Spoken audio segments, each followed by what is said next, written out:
दोस्तों, मेरा नाम अंजलि है और मैं अभी 30 साल की हूँ। पिछले 1 साल से तलाकशुदा हूँ। मेरी शादी केवल 2 साल तक चली और फिर टूट गई। मेरे तलाक का कारण मेरे पति का स्वभाव बहुत सख्त था। हर छोटी बात पर वह मुझसे गुस्सा करते और नाराज हो जाते थे। इसके अलावा उनकी माँ और बहनें हमेशा मेरे काम में नुक्स निकालती थीं। शादी के बाद मैंने बहुत कोशिश की कि सबके साथ तालमेल बिठा सकूं, लेकिन हर दिन उनकी तानों और झगड़ों की वजह से मैं रात को तकिए में मुंह छुपाकर रोया करती थी। मेरे पति को अपनी माँ और बहनों से इतना डर था कि वह कभी मेरे पक्ष में एक शब्द भी नहीं बोलते थे। मेरे पति से तलाक के बाद मैं पूरी तरह टूट गई थी, लेकिन कहीं न कहीं मुझे आज़ादी का भी एहसास हुआ। मेरे माता पिता का देहांत मेरी शादी से पहले ही हो चुका था। अब मेरा सिर्फ एक छोटा भाई है, जिसका नाम रोहन है। वह मुझसे 2 साल छोटा है और शादीशुदा है। मेरा भाई रोहन अपनी पत्नी प्रिया और अपनी बेटी रिया के साथ एक छोटे से कस्बे में रहता है, लेकिन हाल ही में उसे कानों और आंखों की समस्या हो गई थी। उसे सुनने और देखने में तकलीफ होने लगी थी और जब उसने डॉक्टर को दिखाया तो पता चला कि उसके कानों में और आंखों में गंभीर परेशानी है। फिर भी उसने इसे गंभीरता से नहीं लिया और लापरवाही करता रहा, जिसके चलते उसकी सुनने और देखने की शक्ति पूरी तरह खत्म हो गई और वह बहरा हो गया। उस वक्त वह शादीशुदा था। उसकी हालत देखकर प्रिया भाभी ने हिम्मत नहीं हारी और उसके साथ डटी रही। जब मेरे पति की मृत्यु हुई तो मेरे पास कोई और ठिकाना नहीं था, इसलिए मैं अपने भाई और भाभी के पास चली गई। उनके पास एक छोटी किराने की दुकान है जो घर से सटी हुई है। मेरे भाई की हालत की वजह से उसे रोजमर्रा के कामों में मदद चाहिए होती है। जब मैं उनके घर पहुंची तो भाई और भाभी ने मेरा बहुत ख्याल रखा। उनकी बेटी रिया मुझे बहुत पसंद करती थी और मैं भी उससे बहुत प्यार करने लगी थी। मेरे माता पिता ने जो थोड़ी बहुत जमीन छोड़ी थी, उसका हिसाब किताब मेरा भाई संभालता था। मैंने उससे साफ कह दिया कि मैं उनके साथ तब तक रहूंगी जब तक मेरे लिए कोई नया रास्ता नहीं बन जाता। मैंने यह भी कहा कि मुझ पर जो भी खर्च होगा वह मेरे हिस्से की संपत्ति से काट लेना। लेकिन मेरे भाई ने मुझे टोकते हुए कहा, अंजलि, तुम मेरी बहन हो, ये तुम्हारा भी घर है, तुम्हें किसी चीज की चिंता करने की जरूरत नहीं है। फिर मैं अपने भाई और भाभी के साथ रहने लगी। मेरी भाभी मेरी अच्छी दोस्त बन गई। हम दोनों अपनी अपनी बातें एक दूसरे से बांटने लगे। उनके साथ रहते हुए मुझे 2 साल हो गए थे और यह वक्त मेरे लिए बहुत सुकून भरा था।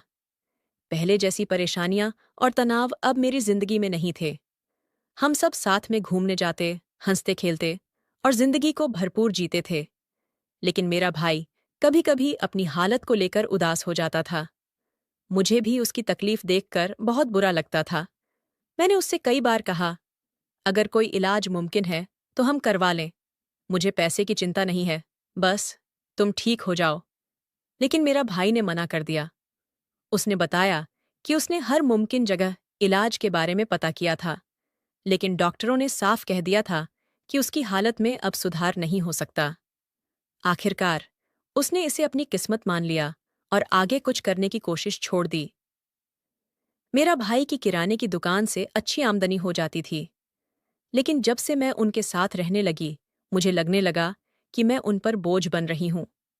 इसीलिए मैंने अपने भाई से कहा, मैं कोई काम करना चाहती हूं ताकि अपना खर्च खुद उठा सकूं। भाई ने जवाब दिया, मैं तुम्हें किसी बाहर वाले के पास काम नहीं करने दूंगा। अगर तुम्हें कुछ करना ही है तो मेरी दुकान में मदद करो। वहां तुम्हें बस ग्राहकों से बात करनी होगी, सामान के दाम बताने होंगे और छोटे मोटे सौदे करने होंगे। कोई भारी काम नहीं करना पड़ेगा। मुझे उसकी बात ठीक लगी। मैंने कहा, ठीक है, लेकिन मैं इसके लिए कोई तनख्वाह नहीं लूंगी। जो भी कमाई होगी वह घर के खर्च में डाल देना। तब मेरे भाई ने मना करते हुए कहा, ऐसी बात मत करो, तुम्हें अपनी पूरी तनख्वाह मिलेगी। इसे अपने लिए रखना, अपने भविष्य के लिए बचाना। तुम अभी जवान और सुंदर हो। ऊपर वाला तुम्हारे लिए कोई अच्छा इंसान जरूर भेजेगा जो तुमसे प्यार करेगा और जिसके साथ तुम अपनी जिंदगी बिता सकोगी। उसकी बात सुनकर मैंने हामी भर दी और दुकान में काम शुरू कर दिया। दोस्तों, मैं आपसे एक बात नहीं छुपाना चाहती।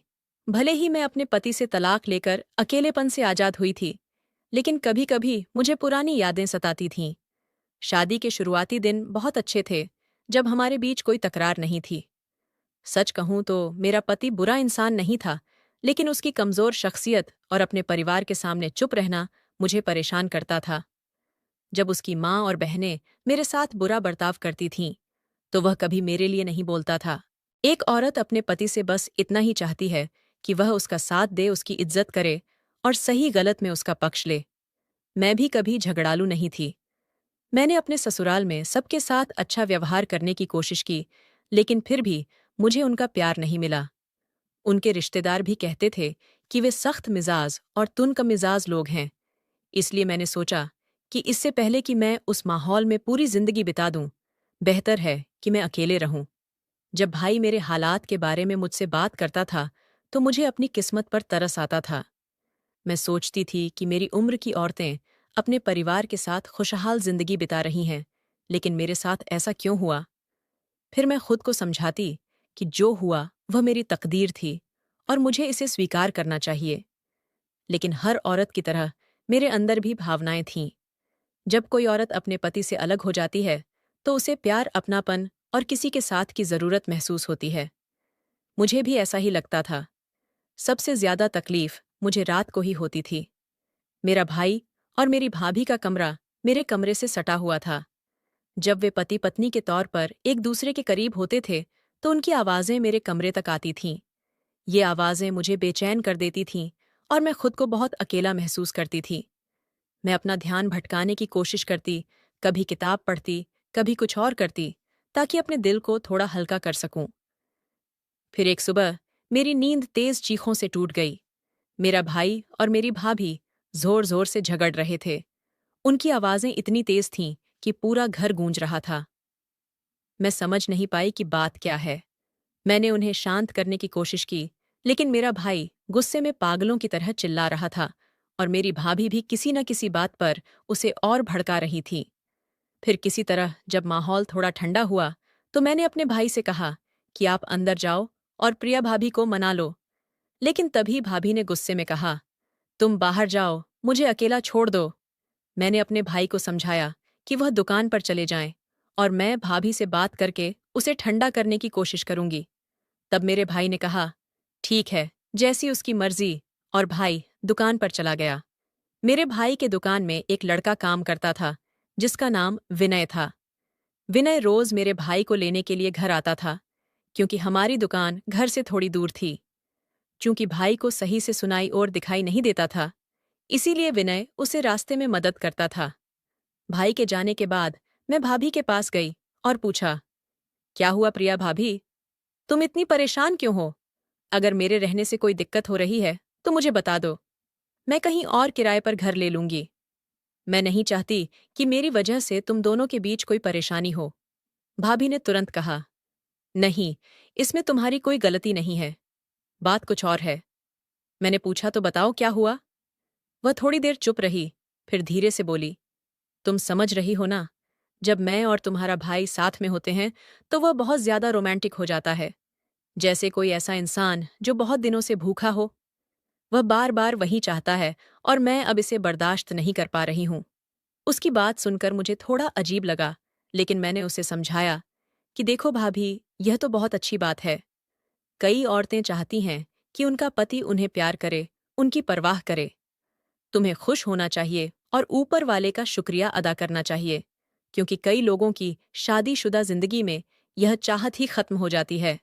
भाभी ने मेरी तरफ देखा और बोली, मुझे माफ कर दो अगर मेरी बातों से तुम्हें बुरा लगा हो। मैंने कहा, नहीं भाभी, ऐसा कुछ नहीं है। मैं बस यही चाहती हूं कि तुम और मेरा भाई खुश रहो। ये कोई ऐसी बात नहीं है जिस पर झगड़ा करना चाहिए। फिर मैंने उसे भरोसा दिलाया, ठीक है, तुम चिंता मत करो, मैं भाई से बात करूंगी। भले ही यह मेरे लिए थोड़ा अजीब हो, लेकिन मैं कोशिश करूंगी कि वह समझ जाए। भाभी ने गहरी सांस ली और बोली, असल में उसने मुझसे साफ कह दिया है कि अगर मैं उसकी बात नहीं मानी, तो वह दूसरी शादी कर लेगा। ये सुनकर मुझे बहुत बड़ा झटका लगा। मैंने कहा, यह तो कोई वजह नहीं है दूसरी शादी करने की। देखो भाभी, हम कोई हल निकालेंगे, तुम बस खुद को परेशान मत करो। अपनी बेटी रिया के बारे में भी सोचो। ये झगड़े उसके सामने नहीं होने चाहिए। शाम को जब मेरा भाई दुकान से लौटा तो मैंने तय किया कि उससे बात करनी होगी। मैंने हिम्मत जुटाई और कहा, भाई मुझे तुमसे थोड़ी बात करनी है। वह बोला, ठीक है, चलो अंदर बात करते हैं। मैंने उसका हाथ पकड़ा और उसे उसके कमरे में ले गई।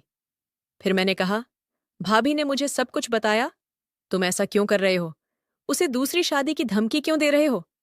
भाई ने बिना झिझक कहा, मैं धमकी नहीं दे रहा। अगर वह मेरी जरूरतें पूरी नहीं कर सकती तो मैं सच में दूसरी शादी कर लूंगा। मैं अभी जवान हूं और यह एकदम सामान्य बात है। मैंने उसे समझाने की कोशिश की। हाँ, मैं मानती हूं कि यह तुम्हारा हक है और तुम्हारी जरूरत भी। लेकिन तुम्हें यह भी सोचना चाहिए कि भाभी पूरे दिन घर के काम, रिया की पढ़ाई और उसकी देखभाल में लगी रहती है। वह थक जाती है। तुम्हें थोड़ा सब्र करना चाहिए। लेकिन मेरे भाई को मेरी बात पसंद नहीं आई। वह गुस्से में बोला, तुम्हें इस मामले में बोलने की जरूरत नहीं है। ये मेरा और प्रिया का मामला है। तुम अपने कमरे में रहो और इन बातों में मत पड़ो, वरना मुझे गुस्सा आ जाएगा। उसके इस रवैये से मुझे बहुत बुरा लगा। मैं तो बस उनकी जिंदगी सुधारने की कोशिश कर रही थी, लेकिन उसने मेरी बात को ठुकरा दिया। फिर वह गुस्से में कमरे से बाहर चला गया। 5 मिनट भी नहीं बीते थे कि फिर से उनका झगड़ा शुरू हो गया। इस बार मेरा भाई मुझसे नाराज था कि प्रिया ने मुझसे शिकायत क्यों की। भाभी भी गुस्से में आ गई और बोली, अब मैं इस घर में नहीं रहूंगी। मैं रिया को लेकर अपनी माँ के घर जा रही हूँ। मेरे भाई ने ताने मारते हुए कहा, हाँ जाओ, वैसे भी मैंने दूसरी शादी का फैसला कर लिया है। मुझे पता था कि मेरा भाई दिल से बहुत अच्छा इंसान है और वह गुस्से में बोल रहा था। लेकिन भाभी ने उसकी बात को दिल से लगा लिया। उसका मन टूट चुका था। उसने सच में अपना सामान पैक करना शुरू कर दिया। मैंने उसे बहुत रोकने की कोशिश की। भाभी कहाँ जा रही हो? ऐसे मत जाओ, थोड़ा सोचो। लेकिन मेरी कोई बात उसके दिल तक नहीं पहुंची। आखिरकार वह रिया को लेकर चली गई। भाभी के जाने के कुछ घंटों बाद मेरा भाई घर लौटा। मैंने उसे बताया, भाभी सच में चली गई। वह चौंक गया और दुखी होकर बोला, क्या? वह बिना कुछ कहे चली गई? तुमने मुझे बताया भी नहीं। अब वह इस घर में वापस नहीं आनी चाहिए। लेकिन अगले 2 दिनों में भाई के चेहरे पर उदासी छा गई। वह खोया खोया सा रहने लगा। उसकी हालत देखकर मुझे बुरा लगा। मैंने भाभी को फोन किया और कहा, भाभी वापस आ जाओ। मैंने भाई से बात की है। अब सब ठीक हो जाएगा।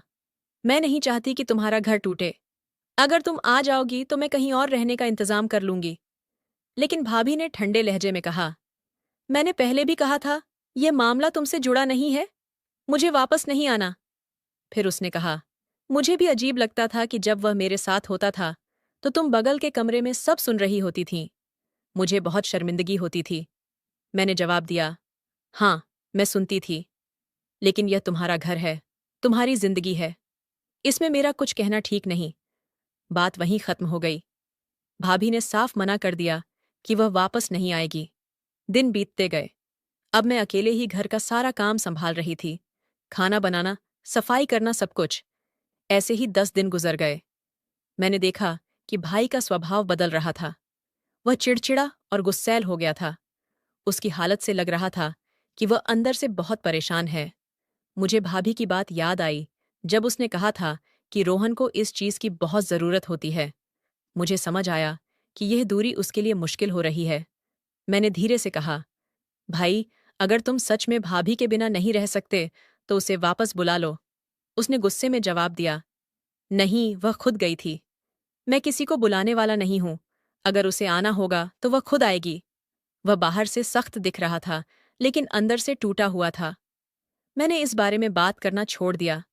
फिर एक दिन जब भाई दुकान पर था, मैं घर की सफाई कर रही थी। मैंने सोचा कि उसके कमरे को भी ठीक कर दूं। सफाई करते करते मैं थक गई तो सोचा थोड़ा आराम कर लूं। मैं भाई के बिस्तर पर लेट गई और मुझे नींद आ गई। कुछ घंटों बाद मेरी आंख खुली तो मैंने देखा कि मेरे भाई मेरे पास था। उसने मुझे प्रिया समझ लिया और कुछ ऐसा करने की कोशिश की जो बिल्कुल गलत था। उसकी हालत की वजह से उसे शायद भ्रम हुआ होगा कि मैं उसकी पत्नी हूं। मैं उस वक्त अपने आपे में नहीं थी। दोस्तों, जैसा कि मैंने आपको बताया कि मेरा भाई बहरा और अंधा था। वह सुन नहीं सकता था और ना ही सही से देख सकता था। इसलिए उसने सोचा कि मैं उसकी पत्नी हूं। क्योंकि हमारा कद और शरीर एक जैसा ही था। तब मुझे बिल्कुल भी ध्यान नहीं रहा, और सच कहूं, जैसा कि मैंने कहा, मैं अपने होश में नहीं थी। और मैंने देखा कि उसने मेरे साथ वैसा ही व्यवहार शुरू कर दिया, और फिर उसने मेरे साथ वैसा ही करना शुरू कर दिया जिससे भाभी परेशान होकर चली गई थी। तब मैं सच में कुछ भी बोल नहीं पा रही थी, न ही कोई जवाब दे रही थी, क्योंकि उसकी हरकतें बहुत ही असहज करने वाली थीं। और तब मैं समझ ही नहीं पा रही थी कि अब क्या करूं। लेकिन तब जिस हालत में मैं थी, मेरे एहसास और उस समय के माहौल की वजह से मैं कुछ भी नहीं कर सकी। तब यह स्थिति मेरे लिए बिल्कुल नई और बहुत मुश्किल थी। इसलिए तब मैं कुछ करने के बजाय बस उसे ही करने दिया जो वह करना चाहता था। तब वह उस दिन लगभग 2 घंटे तक मेरे साथ रहा, और इस पूरे समय में वह यही समझता रहा कि मैं उसकी पत्नी हूं। तब मैं अंदर से बिल्कुल अलग महसूस कर रही थी, जैसे मेरा मन ही बदल गया हो। हालांकि वह मेरे पति से बिल्कुल अलग था, क्योंकि उसकी पत्नी ने पहले ही बताया था कि वह ऐसा व्यवहार करता है जैसे कोई भूखा इंसान अचानक अपने सामने ढेर सारा खाना देख ले और फिर उसे पूरा हड़पने की कोशिश करे। तब मैं सच में कुछ समझ नहीं पा रही थी। फिर जब सब कुछ खत्म हुआ, तो मुझे लगा कि मैं अपनी जगह से हिल भी नहीं पा रही हूं। अगले दिन मैंने भाभी से बात की और कहा, प्रिया, भाभी वापस आ जाओ। मैंने सब ठीक कर दिया है। भाई अपनी जिद की वजह से पहल नहीं कर रहा। मेरी खातिर आ जाओ। आखिरकार प्रिया भाभी मान गई, लेकिन जो हुआ उसका मुझे बहुत पछतावा था। सच कहूं, ये एक बार नहीं बल्कि कई बार हुआ। जब भी भाभी बाहर जाती तो मैं भाई के पास चली जाती और उसकी जगह ले लेती। मुझे उस एहसास की चाहत होने लगी थी, लेकिन अब मुझे बहुत अफसोस है। मैंने फैसला किया कि मैं कहीं और रहने जाऊंगी। जब भाई को पता चला तो उसने मना कर दिया। अब मैं उसे कैसे बताऊं कि मैं ये सब और सहन नहीं कर सकती। मैंने कई बार सोचा कि इसे खत्म कर दूं, लेकिन हर बार वह एहसास मुझे वापस खींच लेता। मैं इस चक्र से निकल नहीं पा रही थी। भाभी के सामने मैं सामान्य व्यवहार करती, लेकिन जब वह बाहर जाती तो मैं खुद को रोक नहीं पाती। हर बार ऐसा करने के बाद मैं खुद को कोसती, लेकिन फिर वही गलती दोहराती। मैंने सोचा कि कहीं दूर चली जाऊं, लेकिन मेरा भाई मुझे जाने नहीं देता। वह कहता, तुम मुझे छोड़कर कहीं नहीं जा सकती। यह सिलसिला इतना बढ़ गया कि मुझे खुद से डर लगने लगा। मैं जो सुकून ढूंढ रही थी, वह मेरे लिए एक जाल बन गया था। अब मैं सच में यह सब और बर्दाश्त नहीं कर सकती थी, लेकिन अकेलेपन में मैं फिर वही गलती कर बैठती ताकि मुझे वह एहसास मिल सके। तो दोस्तों, यह थी मेरी कहानी। आपको ये कैसी लगी कमेंट करके बताएं। अगर पसंद आई तो लाइक करें और अपने दोस्तों के साथ शेयर करें। ऐसी ही कहानियों के लिए हमारे चैनल को सब्सक्राइब करें और बेल आइकन दबाना न भूलें। धन्यवाद।